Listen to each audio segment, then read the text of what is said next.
Assalamualaikum teman-teman. Bertemu lagi pada pembelajaran tematik bersama Miss Ima.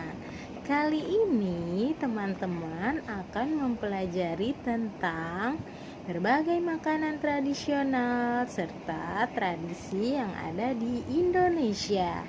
Nah, teman-teman, macam-macam makanan khas Indonesia memang sangatlah beragam jenisnya.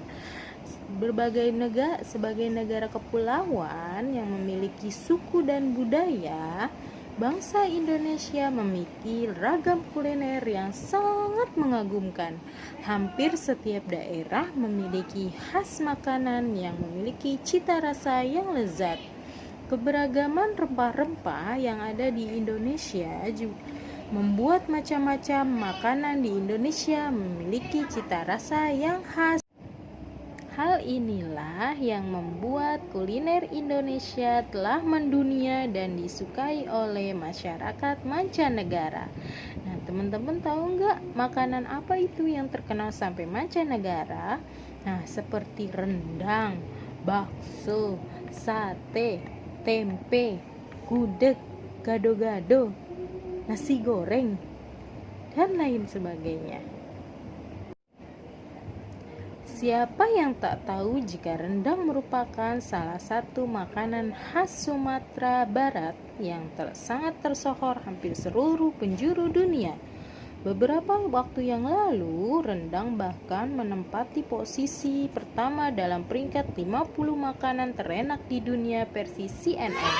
Rendang memiliki cita rasa yang khas rempah yang sangat kuat. Selain dimasak dengan menggunakan aneka rempah, rendang juga membutuhkan waktu berjam-jam untuk menghasilkan daging yang empuk. Tak heran jika rendang menjadi salah satu makanan khas Indonesia yang mendunia yang disukai masyarakat mancanegara. Bagaimana teman-teman? Menarik bukan membahas tentang khas makanan tradisional Indonesia?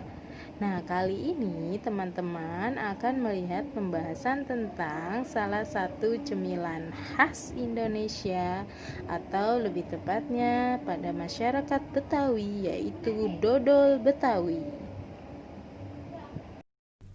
Proses pembuatan dodol Betawi. Dodol Betawi Nyak Mai adalah dodol yang paling terkenal di Kampung Budaya Betawi Setu Babakan. Bahan baku yang harus disiapkan adalah gula merah, santan, dan tepung beras ketan. Untuk langkah pertama, lelehkan gula merah sebanyak 20-25 kg. Setelah itu, pindahkan dan saring gula merah ke dalam panci. Lalu, masak 2 kg santan ke dalam bejana selama 1 jam. Santan yang sudah masak harus diaduk terus-menerus dengan stabil. Dengan tingkat kepanasan api yang sesuai, membuat kualitas dodol menjadi lebih baik. Setelah 1 jam pemasakan, santan akan menjadi minyak santan atau blendo.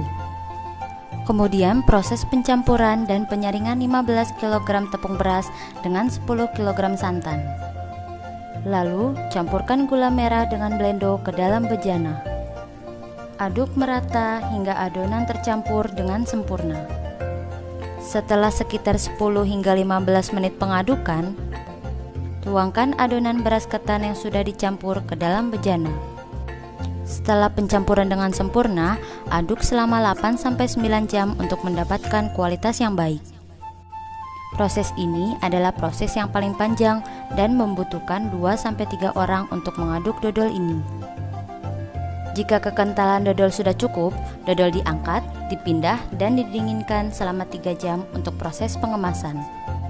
Proses pengemasan ini beragam, mulai dari 200 gram, 500 gram, hingga 1 kg, tergantung pemesanan. Harganya pun beragam, mulai dari Rp13.000 hingga Rp65.000. Untuk rasa, dapat dipesan sesuai keinginan. Selain dodol, Indonesia juga akan kaya dengan makanan tradisional bubur.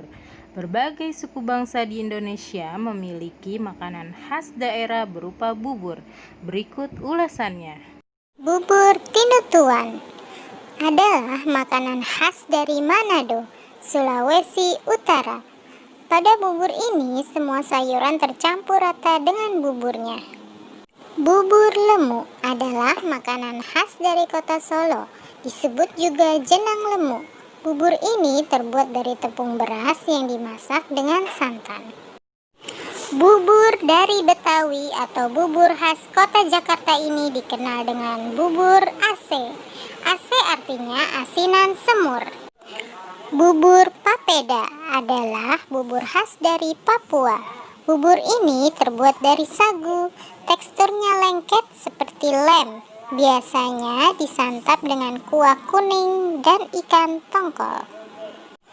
Bubur kampium adalah bubur khas dari Sumatera Barat. Dalam satu mangkuk bubur kampium terdapat beberapa macam bubur seperti bubur sumsum, kolak pisang, kacang hijau, dan ketan.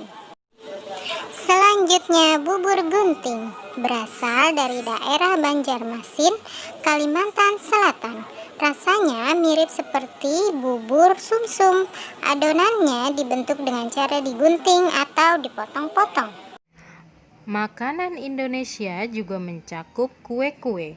Kue khas Indonesia sering disebut sebagai jajanan pasar.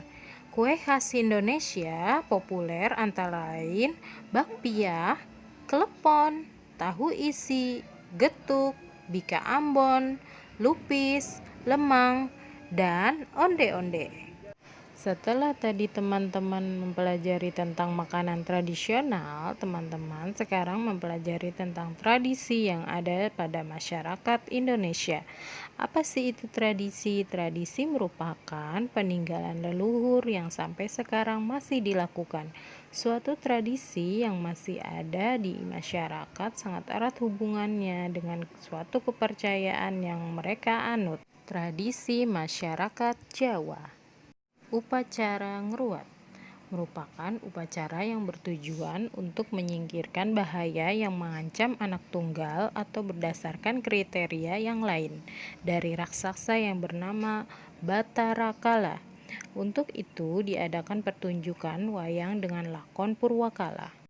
Upacara Tedak Siti merupakan upacara menurunkan bayi ke tanah agar bayi menjadi sehat dan kuat, tidak terkena tenaga gaib yang tersimpan dalam bumi.